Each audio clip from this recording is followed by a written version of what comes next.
Ассалому алайкум дӯстон, хуш омадем ба шабакаи мо. Дар навори имрӯза оиди тозатарин ва беҳтарин хабарҳо аз ҷаҳони ММА гап мезанем.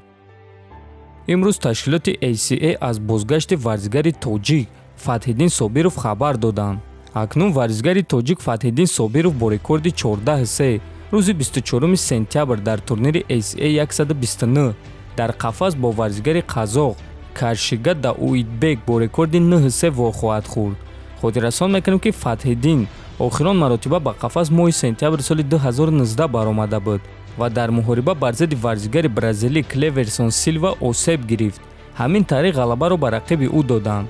Собиров пои худро ҷарроҳӣ кард ва муддати дароз худро барқарор кард ва акнун ӯ омода аст ки боз ба қафас баргарда ва бо муҳорибаҳои дурахшони худ мову шуморо шод гардонад. оиди рақиби Фатҳиддин Дауидбек бошад, пас ӯ охирон муҳорибаи худро аввали соли 2020 зидди Тургунали Абдуллаев гузаронда бо қарори доваро ғалаба ба даст овардааст. акнун Фатҳиддин ва Дауидбек рӯзи 24 сентябр беҳтарини худро муайян хоҳанд кард. хотиррасон мекунем ки турнир дар шаҳри Москва баргузор мегардад. ҳамчунин дар ин турнир боз як варзигари дигари тоҷик Беҳрӯз Зуҳуров баромад хоҳад кард ва рақиби ӯ варзигари бразилӣ Элисмар Лима хоҳад шуд. мо ба ҳардуи варзигарони тоҷик омодагии хуби беосеб ва муваффақият орзумандем.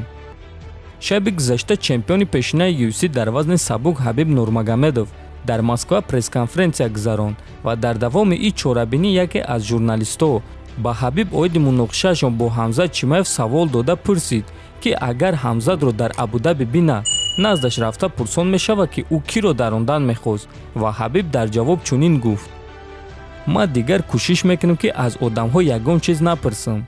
ҳар як шахс фикру ақидаи хуча дорад. медонен сину соле ки ман аз одамҳо рафта гуфтаҳои онҳоро мепурсидам гузашт. ман фикр мекунам ки ин кори нодуруст аст ва ба ҷавонон маслиҳат медиҳам ки ин корро накунанд. барои ҳамин ман дигар ин корро намекунам, аммо ба ӯ бурдборӣ хоҳонем. барои ҳама бачаҳое ки дар Абудаби меҷанганд мухлисӣ мекунем. кӯшиш мекунем ки бе ягон муноқиша ва ҷанҷол турнирро гузаронем, гуфтааст Нурмагомедов. хотиррасон мекунем ки Ҳамзат Чимаев дар пахши мустақими Рамзан Кадиров гуфт ки дар кор шава Ҳабиба медаронем. ҳамчунин ӯ бо амакбачаи Ҳабиб Абубакар Нурмагомедов ҷанҷол карданд. аммо якчанд рӯз пеш Ҳамзат Чимаев гуфт ки ҳамон вақт кори нодуруст кард. хотиррасон мекунем ки рӯзи 3 октябр дар Абудаби Ислам Махачев зидди Рафаэл Дос-Санос муҳориба дорад. Ҳамзат Чимаев бошад зидди варзигари хитоӣ Ли Ҷинг Лианг муҳориба мегузаронад.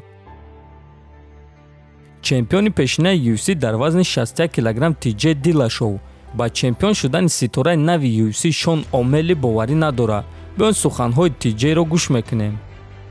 ман боварӣ надорам ки Омели чемпион шавад. ӯ суроғиҳои зиёд дорад ва роҳбарои UFC ба ӯ муҳорибаҳои дуруст медиҳанд, чунки ӯ аз ин кор зиёд карда наметонад. онҳо ӯро сахт пеш бурда истодаанд. ният доранд ки аз ӯ ситораи калон созанд. онҳо ин корро бо любой ҷангвар карда метонанд, аммо танҳо бахт ба ӯ баландӣ кардааст. шон вазифаи худро хуб иҷро карда тавонист то он даме ки дар қафас бо Марлон Вера вона хӯрд. натиҷаи ин вохӯрӣ чӣ шуд ҳаматон медонед, аммо ман умедворам ки ӯ боз корҳои худро давом додан мегирад ва ба болои рейтинг мебарояд, чунки вақте ки ман камарбандро соҳиб мешавам, ман ба ӯ имконияти ҷанги унвонӣ медиҳам, гуфтааст Dillashaw. дӯстон, шумо бо суханҳои TJ Dillashaw розӣ ҳастен ё не? метавонед фикротонро нависен. дар канал обуна шавен то боздид хунободу сарбаланд бошед.